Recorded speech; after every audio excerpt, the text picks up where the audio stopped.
something we all need.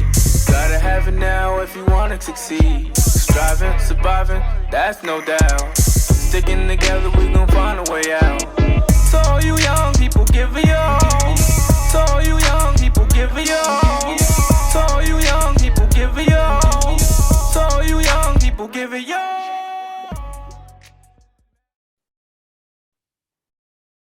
all. Good afternoon, the back community. Thank you as always for staying involved. Thank you for staying engaged. Today, I have, as you can see in the back of her, I have the boss of all bosses. And you know, I do not say that lightly, because Lorraine is a woman of many talents, as we're going to go over in today's interview. Everything from photography to film, to authoring. I'm definitely gonna pick your brain about that, as I just got into that new space as well.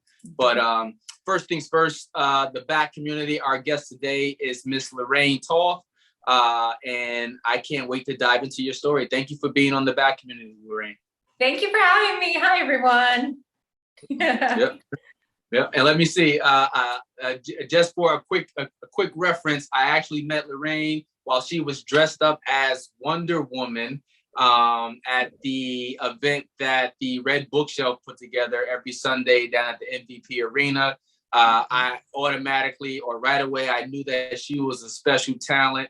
And I was just like, listen, we need to connect, and, you know, our schedules aligned to get you on. So thank you for being flexible enough. And I really can't wait to tell you your story on here. Yes, thank you. All right. Well, without further ado, I'm going to hit you with your first official question. Ooh. Lorraine, I've gotten a chance to know you a little bit, but I want to give you the opportunity to introduce yourself to the back community. So my first question is, Lorraine, what kind of work do you do, and what kind of passion projects are you working on? Here's your opportunity to tell the back community more about yourself. All right. Well, I am a creative, first and foremost. Anything creative I can do. People often ask me, Lorraine, what can't you do? And it's definitely lawn care is what I say. It's easier to say what I can't do than what I can. I mean, I dabble in writing, painting, photography, baking, modeling, anything creative. I've pretty much done it. So I consider myself an artist and a creative first and foremost. Okay. All right. And I would have to agree, because when I seen the list of everything that you have done and what you have accomplished, everything from being an international photographer to producing and putting out your own film after your first book. So I have several things I want to dive into with you, but I'm actually gonna hit you early with one of the questions that I typically hit later in the interview. And the reason why is because I know when I was doing my best to review you, I know you're a mom. And you said that your children are the most are what you're most proud of. Yeah. So that's my first question. I'm actually gonna start off today's officially with is Lorraine. Yes. What about your life's path are you most proud of? So my kids, like I have two amazing kids that I'm super proud of, and they've turned out amazing. My daughter is just the most beautiful and like an intelligent woman. And I'm just so proud that I was able, you know, to help that little part of her journey. And then my son, he's 10, so he's full of energy, and you know, he learns from me, and it's an exciting journey. My kids were 16 years apart, so I'm able to, like, you know, guide them individually. It's almost like I'm raising them, you know, as only children. So nice, great. Nice. I had to start yours there because it stood out to me, and you know, I typically ask that later, but because I somewhat knew what your answer might be, I wanted to start us off with there. So highlight you and your children, and you being a mom. But outside of that, I'm going to channel back into all of these other hats that you wear to be a boss. And I'm going to start off with authorship, actually, because when I met you at the event, I want to say you're an author 3 times over, right? You got 3 books already? Three. I have them right here too, because I had a feeling.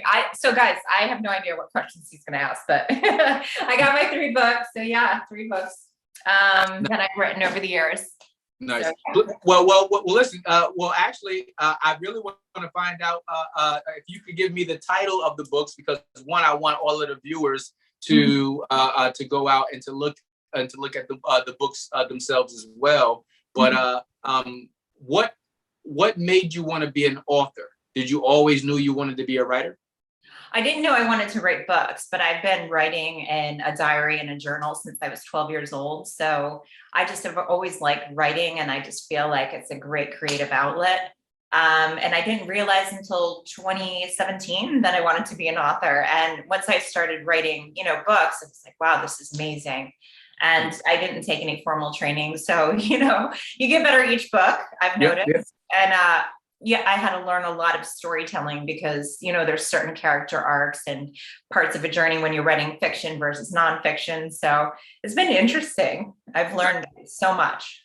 All right. So the 3 books that you have authored, so it's typically in the fiction platform or genre, excuse me? All of them. The first one was nonfiction, and the second and third one were fiction. The last one, I kind of, I got better. I've noticed in my style of writing, it was 60,000 words, which is a lot to fill up, and it was all completely fiction. And it was great developing the characters, and having the plot twists and all of that. So that was fun. Nice. And how will someone find the 3 books? So if you could, what are the titles of your 3 books, and how will someone find them as well? All right. So first we've got Run there, and second book, Project Passion, and third book, Psychic Serendipity, and they are all on Amazon. So you can do that. And then I occasionally do book signings and events as well. Okay. All right. Yeah. So, did you self-publish or traditional publish? Self-publishing. Yeah. Okay. All right. Yeah. How has that journey been for you? And I'm asking for myself on this because I just did the self-publishing route as well. But anything that you would recommend to someone else who is aspiring to be an author? Would you traditionally go? I mean, would you suggest going traditional or self-publishing? Why or why not?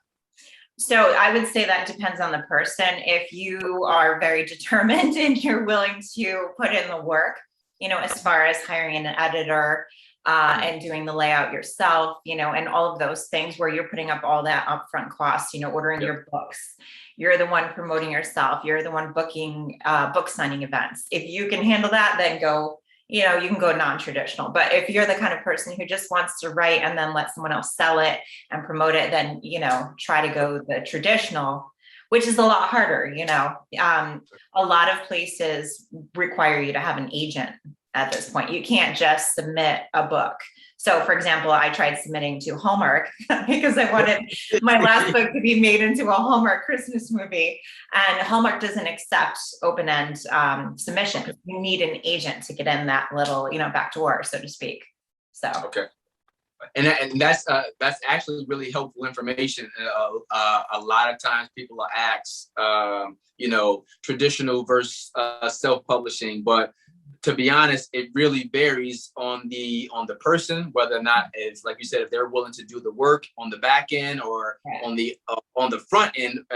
In a lot of cases, because you're dishing out your own money, but realizing what are your assets and what aren't your assets, I think will be a really, really good thing for each author as they're trying to figure out the best way to go in this avenue. And it's 2022. So the traditional route and the way that things were set up to go before, you don't have to follow those same paths anymore, but you're going to have to do a lot of that work and legwork on your own. And you're able to open up a lot more opportunities for yourself too, if you're asking the right questions, if you're connecting with the right people, and if you're learning the right things. Correct. And hiring the right editor, I learned, is also very important, because you don't want typos, in your books that are being published. My first book, I didn't, the editor, I was going for more budget. So I had a budget editor, and there are, typos. Whereas the third bucket was like flawless and it was worth it. So that's a learning curve as well. I agree, man. Do not. I didn't skip on the editing portion of it.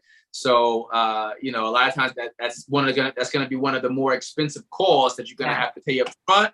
But when you look at it, it's a body of work that's going to represent you, and the last thing you want to be doing is cringing, like, oh my gosh, how did I leave that in there? So I mean? Don't skip the editor. If you're interested in being an author, do not skip. Yeah. Do not skip the editor. Do not. Yeah. They are worth their weight in gold. I mean, it's a lot of work for them. So I didn't realize that. Yeah. Well, let me see. I know you're in the Albany area now. Did you grow up in the Albany area, or are you from this area? Yeah. So I went to Mohonasen, so the Rotterdam area, more Schenectady than Albany. But yeah, I'm a local girl, 518 my whole life. So, nice. I know Mohonasen very well. I worked in Schenectady for a very, very long time. Okay. But okay.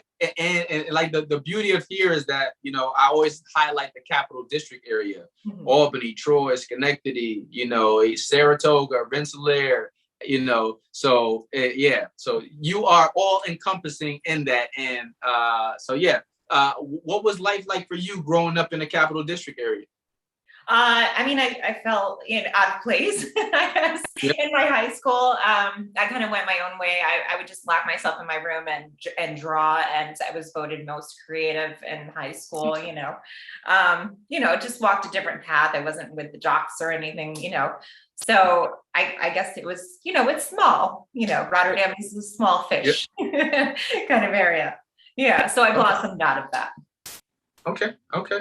All right. And would you say that growing up in the Rotterdam area, is that how you got exposed? Because I know one of your other passions is being a pinup model. Yeah. But when I first met you, you were dressed up as Wonder Woman. Yeah. So how did you get into that form of modeling? How did you get into comics? How did you get into I guess I probably know the answer to that too. As a creative, you might like to get in there, but how did you become interested in becoming a pinup model? How did that lead to you doing work as dressing and performing as different heroes? Yeah. So the pinup modeling, that started about 2006. I've always loved Betty Page and Marilyn Monroe and that whole glamorous 1950s look.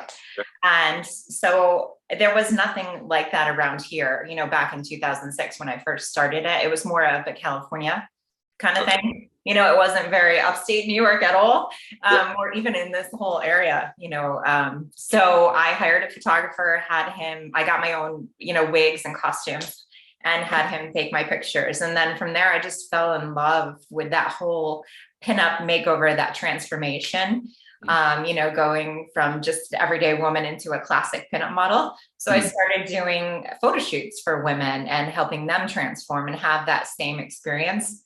That started in 2007. And that's when my photography career began.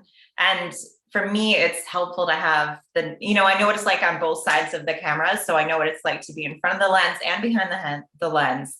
So I'm able to coach, I call them the deer in the headlights models, where they show up, they're just so nervous, and I'm able to get them out of their heads because I know what it's like to be on the other side.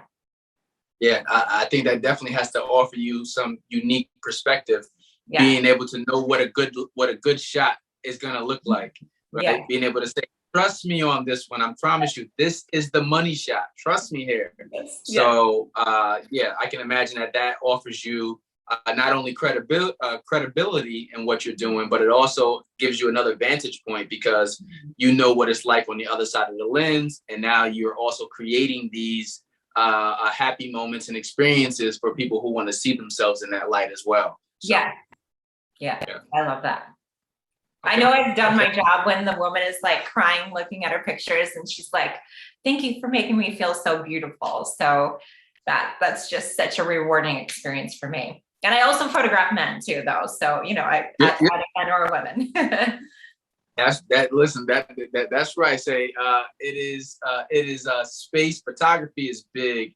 My best friend, I think one of his sons really wants to get into photography, and we were up at his house a couple of months ago, and I happened to take a picture with him outside by the pool, and I'm just like, his son was just moving, and it was like a natural fit for him. I was like, yo, you might want to get him in photography. Yeah. I could see him. And he said, really? I can never see that. But sure enough, his son was actually interested in modeling. And it was just like, so from there, he's now trying to get him more exposure to that. And he just bought him his first camera. Oh, that's exciting. Oh, I love that. You know, when the passions just blossom naturally. Yeah. Okay. Let me see what I got on here. What we got next? Let me see, because like I said, it was so many that I wanted to go into, but I'm gonna hit you with this one because, like I said, I'm a foodie. I was talking to Lorraine off air, and I said, listen, I couldn't wait to get to talk about you as a baker as well, because that's one of the hats that you wear. And if I could get rid of some of my sweets and some of my bread, I'll be the slimmest guy in the world, but I can't because I love it so much. So please tell me more about how you got involved in becoming a baker. How did that become one of your passions on top of film, on top of photography, on top of mommyhood? How did we get into being a baker? So baking started with Betty's, and Betty's is in the 1950s. People would say, "Oh, she's a real Betty." It means she's a real Betty, a beautiful woman is what it was slang for in the 1950s. So I wanted something that had that 1950s pinup vibe, and that's how I got the name. That started in 2009. So it started Betty's Cakes in 2009. And that's when I became a baker. Again, I just went into a full steam ahead, no professional training on baking or owning a food business. So, you know, it's trial by fire. But I've been doing that since 2009. And I love cupcakes because they're, you know, little bite-sized treats. And I have so many flavor variations that I can play with. So it's fun, and kids, and I made it a tree nut free bakery because I also have a tree nut bakery or a tree nut allergy. So it's good to have a place where kids, like, you know, that grew up like me, feel safe eating the cupcakes. I love it. Yeah. I love it. And where are you located at for that one? Did you say it was a food truck? I had 2 food trucks, yeah, but again, learning by trial by fire. So I started with, that's actually how it all started, with a double-decker bus from London. So a legit like double-decker bus from London, bought off eBay, had the whole thing wrapped in pink, and it was a mobile restaurant basically. But you know, you learn things like I needed a CDL and a just to drive it, and there was a lot involved in that. So the buses are no longer. I've pared it down to just doing special orders and wholesale and that kind of thing, and pop-up events at this point. Yeah, all in the Capital District. Okay, good. Well, like I said, man, because I'm literally a foodie. I love to eat, and if you make anything that is red velvet, I promise you, I love it already in advance, because I don't know what it is about red velvet, but red velvet is my thing, and I'm hoping you make something in red velvet already, because now I'm getting hungry as I'm sitting here talking to you. Funny you say that, because I've actually won awards for my red velvet cake. So my red velvet cupcakes are the #1 seller. That's like what I'm known for. And I actually filmed a pilot episode called Baking with Baby, where I give away my prized red velvet, you know, recipes. So if you want to tune in, you can see that. That's on YouTube. But it's Baking with Baby. And I decided it was a good idea to bake with a 9-month-old baby and film it. So yeah. How did that go? I can imagine the baby wanting to eat everything while you were still mixing it all up. Oh yeah. I mean, that's what I would have did. I would have been doing the same thing. So. Yeah, no. I mean, the baby couldn't stand up at 9 months, really. Oh. He was knocking over flour, and, you know, I've got 7 cameras on me, and, like, you know, just covered in flour, and you roll with it because you've got the camera crew there for a certain amount of time, so you just have to roll with it. It was interesting. Okay. Let me see. You touched on something earlier when you said, I know you grew up, you went to school in Rotterdam in the Mahanasen area, but during your schooling, I know you said you also kept to yourself a lot. Did you have a mentor? I always focus in on mentorship because I think that mentorship is an undervalued area that a lot of people don't take advantage of, but really it's the most valuable tool. But when you were growing up or you were going through high school, did you have a mentor? If so, how impactful was that mentor on you developing and becoming this creative? Or if not, what kind of impact do you think a mentor would have had? Yes, I did not have a mentor. I wish I would have. I mean, it would have been great. My art teacher was, encouraging, but it wasn't a mentor. So in high school, my art teacher was like, wow, you're really talented, but not a mentor. A mentor would have been amazing because then I probably could have figured out so many things, the right way instead of, just jumping off and like figuring it out on my own. Yep. It would have saved, some trials and tribulations probably. So I, in turn, try to mentor people now because I recognize how powerful that can be. Absolutely. Nice. Yeah.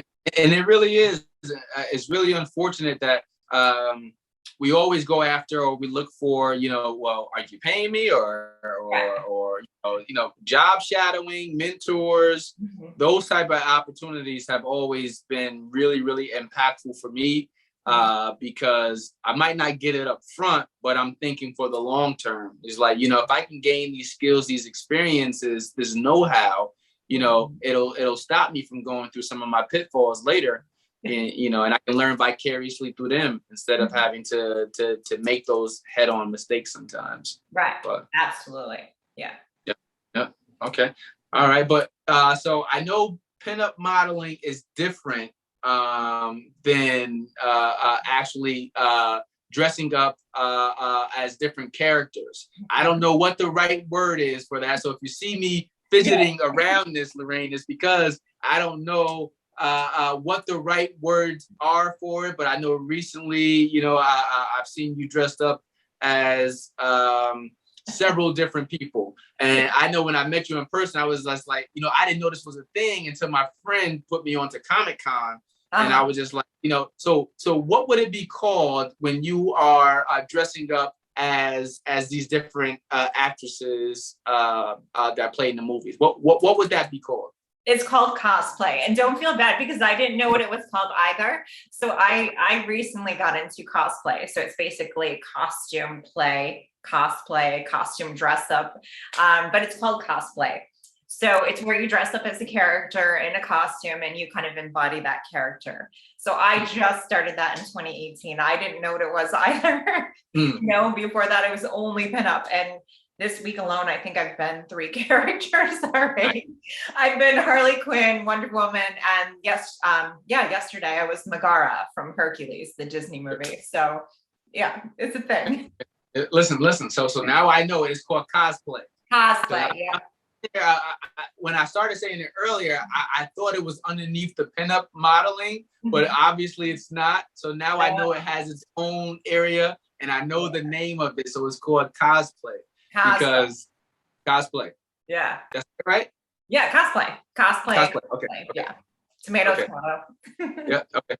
All right. But yeah, I think that and when I first met you there at the MVP Arena, I had my 2 youngest with me. Yeah. And as soon as we got out the car, we got to see Spider-Man or Miles Morales. And, I was trying to explain that one, as an adult now myself, a lot of adults forget to tap into their own creativity. They forget to tap into the fact that, it was those dreams, those ideas, that creativeness that we had as a kid that we still have to find ways to get out as adults. And I think that's one of the biggest shortcomings as adults. We think that we're supposed to lose this kid side of us. So I love to see individuals who like yourself who are doing cosplay, who are just as excited as the younger kids who will come in there, because I didn't learn until a Comic-Con that there's more adults there than kids. I thought that before that. kids, but no. I mean, I'm a special guest at the Saratoga Comic-Con twice a year. And I mean, there's people anywhere from 10 to 90. It's so diverse. It's amazing.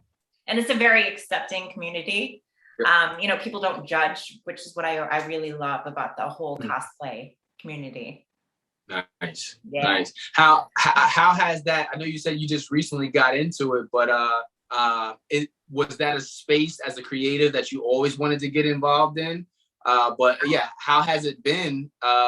This week alone, you had 3 different characters. How has your space been in that? It's great. I mean, I'm now at the point where I'm booked as a special guest, you know, for cons, for Comic-Cons and different events like that. I'm also getting bookings to be, you know, like a Marilyn Monroe impersonator kind of model.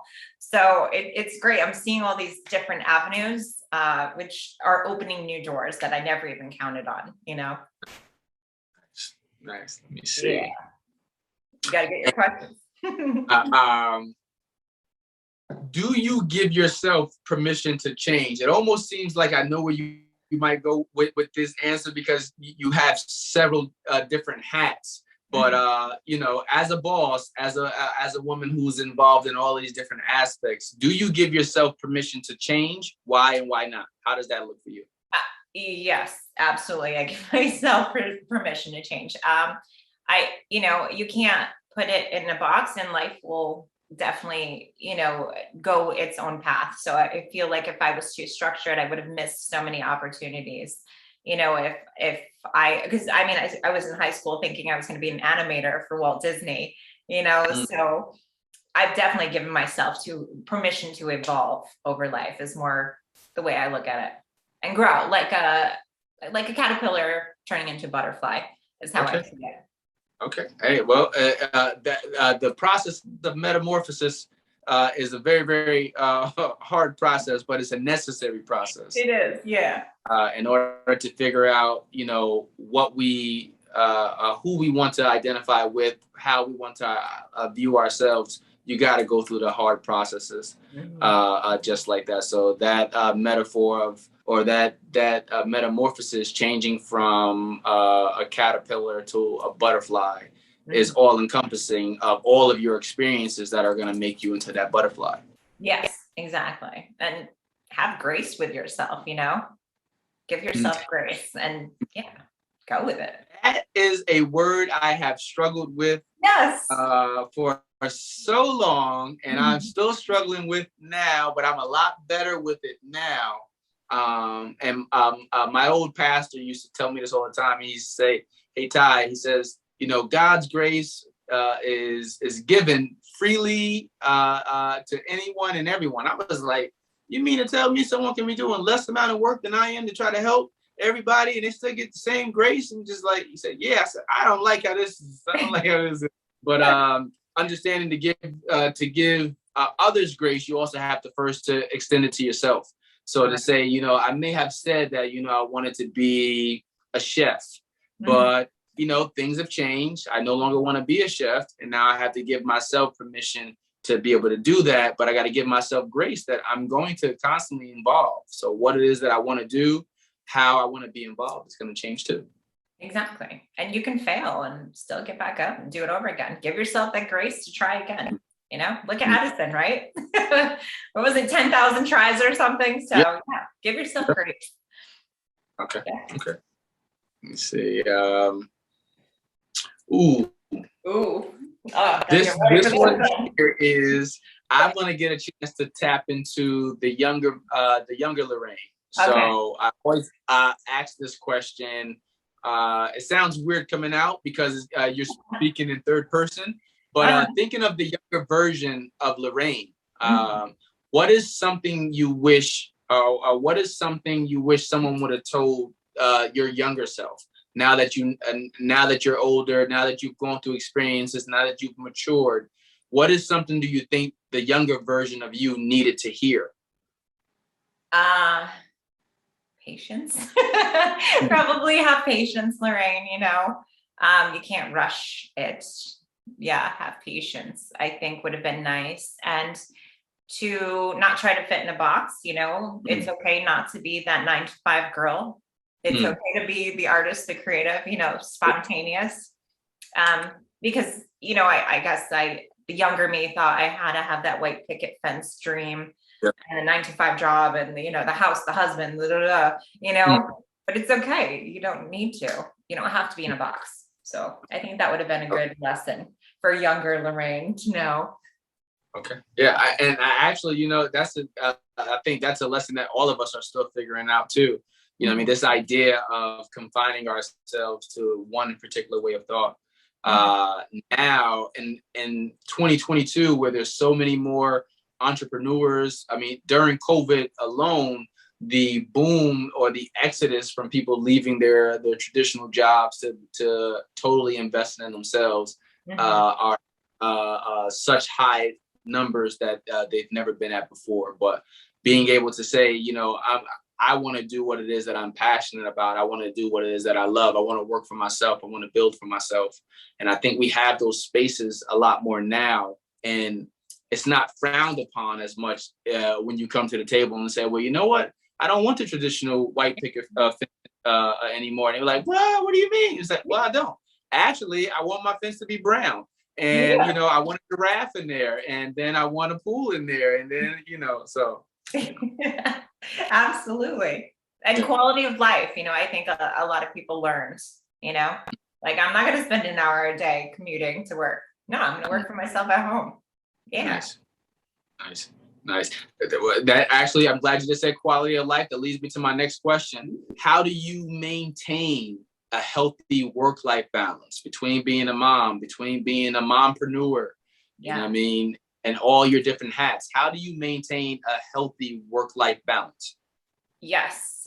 So time alone, like I will take my time to meditate and a hot Epsom salt bath. I go to the gym pretty much daily. Running, I consider the washing machine of my mind. So while I'm running, it's like, it's therapeutic, so a lot of, self-care and self-love and just time to reflect. Meditation, I swear by, it's totally helped me. Okay. Yeah. Okay. Yeah. You mentioned something. What was it called? You just started doing or practicing, was it Reiki? Oh, Reiki. Yes. So Reiki.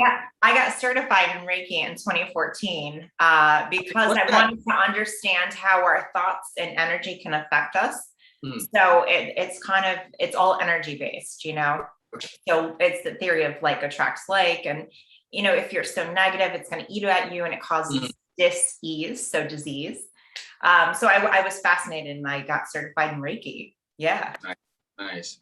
It sounds like just on first thought, it sounds like the law of attraction or the secret.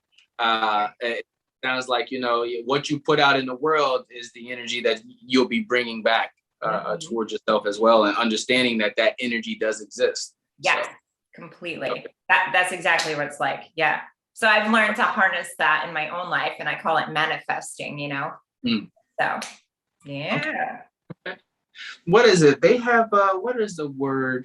It's not manifesting. It's like mantras. It's kind of like speaking into existence what it is that you want. There's a word for it though. Well, mantra is one of it. It's more of like a mantra is a statement, like I am fierce, or whatever. It's more of a statement. Yeah. Okay. All right. Yeah, I have a friend of mine who lives in Charlotte, North Carolina, and she's big on it. And then she's used to being in the music, so she always puts it into a really, really catchy mantra, and I always love them. So, but yeah. Yeah. Okay. All right. Let's see. Ooh. As a person who gives herself permission to change, I can imagine that this answer for you may have changed over time too. But I'm going to hit you with it either way. Yeah.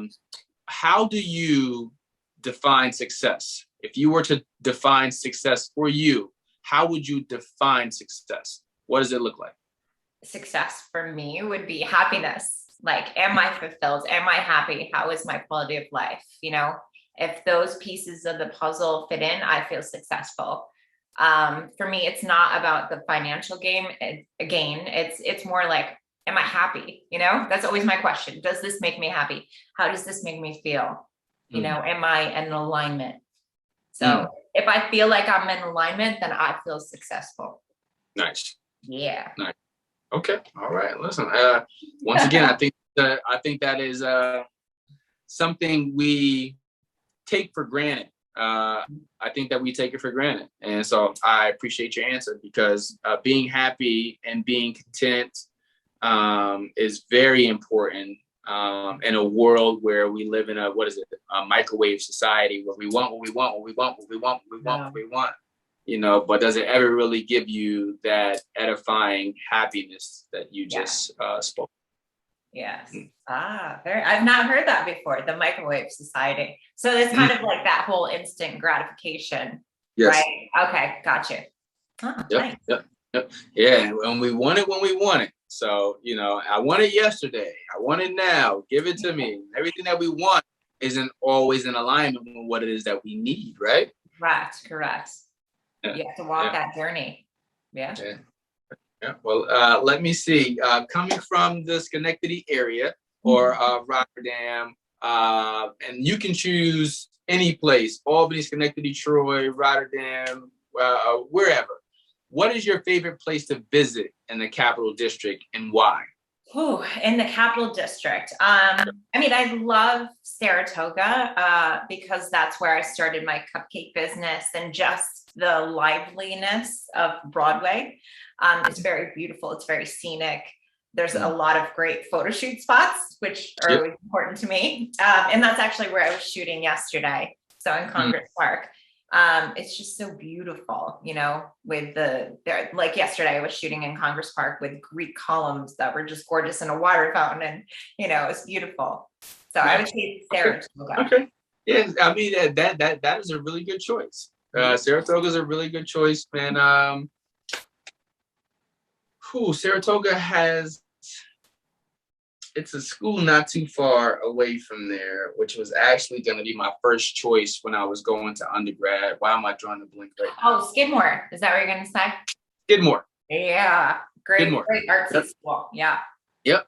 I fell in love when I went to Skidmore's campus. It just felt so comfortable. It felt so at home, and I was just like, it wasn't until I realized the cost of Skidmore that I was just like, I can't afford Skidmore, and I need to go find me another home.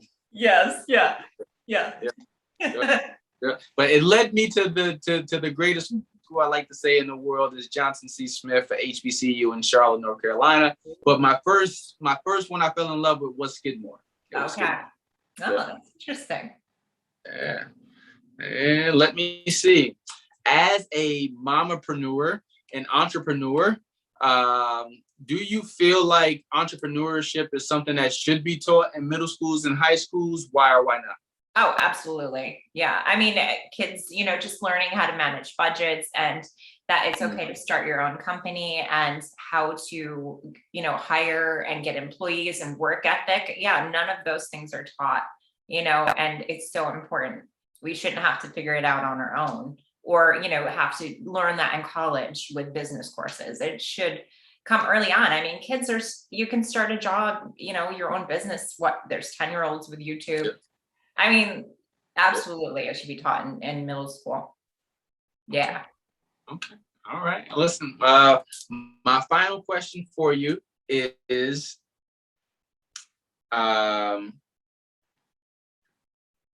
what are the best ways? Let me see. Do I want this to be my final question for you? Hold on a second. It might not be my final question. You pick. I might have one before that. But next question is, one, how does everyone find you, Lorraine? There's several different hats that you're actually wearing. And, you know, I'm sure the viewers who are going to watch this are going to be able to identify with one of those hats. Yeah. But you have the Doll Face Studios. You have Pinup. Please, here's your chance to drop it all into the interview. Yes. What are the best ways of finding out about what you're involved in, and how to get to you? How do we access you, Lorraine? Yes. So I am most active on Instagram, which is the handle at Pinup Makeover. And that's where I post behind the scenes from my photo shoots, from my life as an entrepreneur, from being a mom, an author, all of that. So that's the most active. I've also recently joined TikTok, which is also Pinup Makeover, and then my YouTube channel, which is also Pinup Makeover. So Pinup Makeover is the handle for all three of those. But if they want cupcakes, my award-winning red velvets, they go to bettystreets.com, or Betty's Treats, the Instagram handle as well. And then if they want photography, they go to Dull Face Studios NY, which is Instagram, Facebook, all that, and my website. Nice. So it depends on what they're looking for. Yeah. And that's why I wanted to put it out there, because there's so many different ways to get involved with you and to stay involved with what you're going on. And I've found, being in this space, that sometimes it's just a matter of being able to put you in front of the right people, right? If we're going to be able to find you, because there's an audience, there's a tribe for all of us, right? And it's like, well, sometimes I didn't know that Lorraine existed. So I didn't know you were an author 3 times over, who also took her first book and turned it into a short film. And just like, we need to know more about you and being able to find you, which is why I wanted to throw that one in there. And how has it been doing a short film for you? Because I know that it touches on photography, but filmography goes a little bit more in depth and more involved with live. So how was that experience for you? I'll end it off talking about how your first book became your first short film, and we'll dive into it. So that was a phenomenal experience, being able to turn my words in my book into a short film, and trying to convey all of that knowledge and that emotion in just like a 5-minute movie, basically. And what I didn't know is you don't have to enter these film competitions with a lot of money invested. I think I spent maybe $50.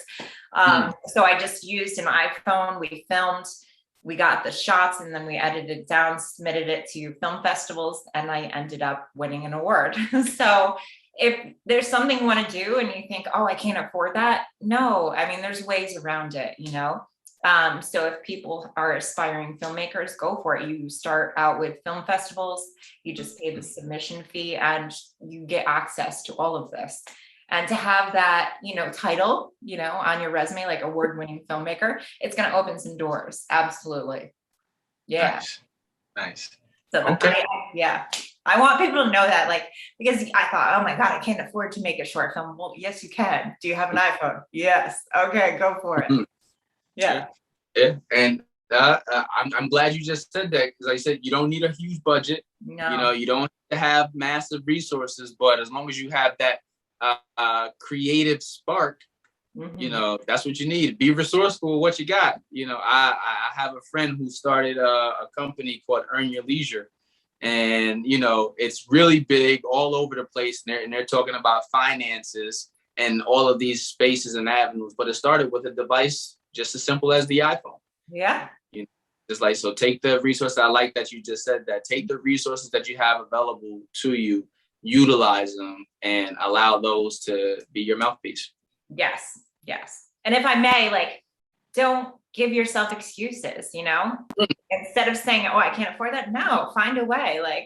Don't put that excuse in front of you to stop you from creating or following your path. Nice. Go for it.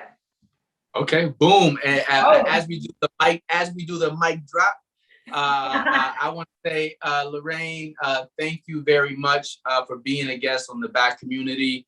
I'm really impressed with all of the avenues that you're actually that you have your hands in and you're involved in, from photography to filmography to being a baker to being a mom to being an author, and I really think that it's important to highlight those of us who are actually doing those unique things on a day-to-day basis. So thank you for being a guest on the Back Community, and I can't wait to get your story out to the people. Right? Thank you for having me, everyone.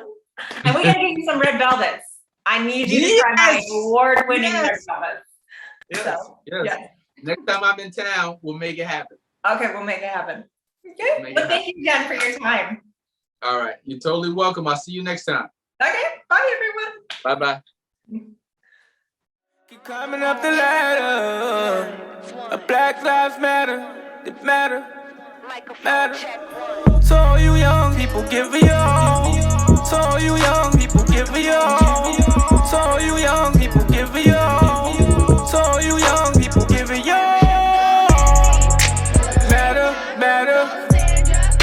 A Black Lives Matter. They matter, they matter. A Black Lives Matter.